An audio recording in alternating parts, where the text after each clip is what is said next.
তিন দফা দাবিতে রাজধানীর মহাখালীর স্বাস্থ্য অধিদপ্তরের সামনে রাস্তা অবরোধ করে বিক্ষোভ করছেন ফিজিওথেরাপিস্ট শিক্ষার্থীরা। বিস্তারিত জানাতে সহকর্মী দাউদ খান সেখান থেকে যুক্ত হচ্ছেন।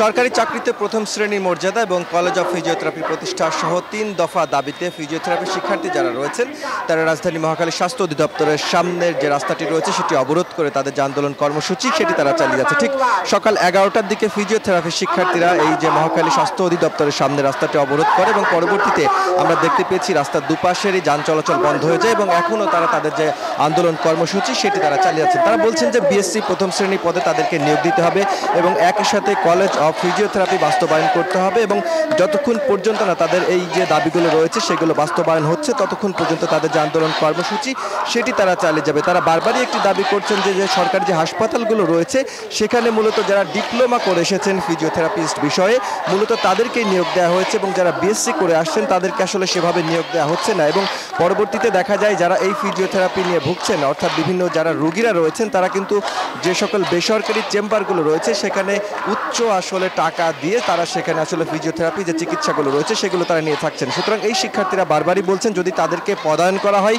তাদেরকে যদি নিয়োগ দেওয়া হয় তাহলে বিনামূল্যে আসলে মানুষের যে ফিজিওথেরাপির যে চিকিৎসা রয়েছে সেটি তারা নিতে পারবে। আমরা একটু শিক্ষার্থীদের সাথে কথা বলতে চাই যে তারা আসলে কেন আজকে রাস্তা বন্ধ করে আসলে তাদের আন্দোলন করতে হলে একটু যদি বলতেন যে রাস্তা আটকে আসলে আজকে আন্দোলন করবার প্রয়োজন কেন মনে হয়?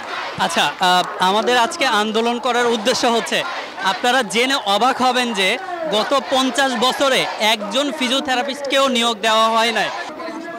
ফিজিওথেরাপিস্ট নিয়োগ দিতে হবে এই দাবি আপনারা বারবার বলছেন। আমাদের তিনটা দাবি: এক, সরকারি হসপিটালে ফিজিওথেরাপিস্টদের নিয়োগ দিতে হবে।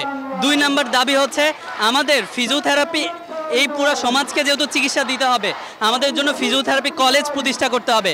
3 নম্বর দাবি, এখন আমাদের প্রায় 5000 পেশাজীবী রয়েছে, তারা চিকিৎসা করে যাচ্ছে কোনো প্রকার লাইসেন্স ছাড়া।